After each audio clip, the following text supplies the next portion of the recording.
there's something there when it comes to, your gut health and your gut bacteria that crosses over obviously into IBS and definitely crosses over into endometriosis and other conditions because, you guys have probably heard the term like, the gut microbiome or healthy gut bacteria or probiotics.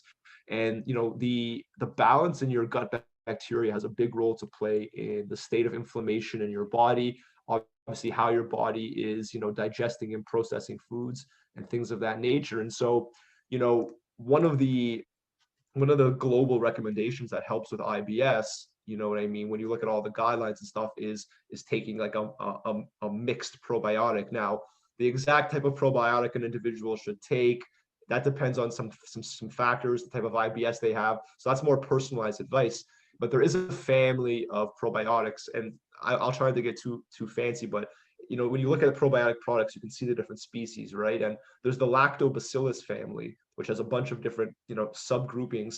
And the research I've seen in endometriosis, is that supplementing with this type of probiotic actually has some potential to help with pain and inflammation in endometriosis. And there could be a crossover there as well to, more regular. Now, a probiotic is only one part of the digestive health puzzle, right? But for the right person, it could also contribute to reduction in gas and bloating and increased regularity. So I would say, if you have the opportunity, because I can't give exactly personalized advice to someone. I can say looking into a probiotic, especially that has different strains of the lactobacillus bacteria, that could be something very useful for anyone with IBS, endometriosis, or both. That's one right off the bat that I would suggest. One other, and I'll get through all the parts of this question. There's one other thing that I think is pretty useful for most people who are dealing with IBS, and that's psyllium fiber.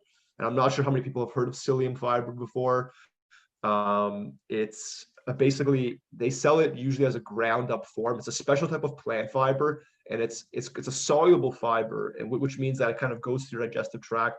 And rather than speeding things up, it kind of slows things down a little bit. And that's very, very useful to help control blood sugar levels, help control blood cholesterol levels. And it actually tends to really, really help in many people who have IBS. So right off the bat, those are two things to consider: psyllium fiber and a probiotic containing some of the lactobacillus bacteria. And that's more supplemental, to be honest. And we'll get to the actual food stuff shortly. But those are two things to consider right off the bat. So yeah, I'll leave that answer there for now because I'm sure there'll be a few other things I'll discuss that crossover too.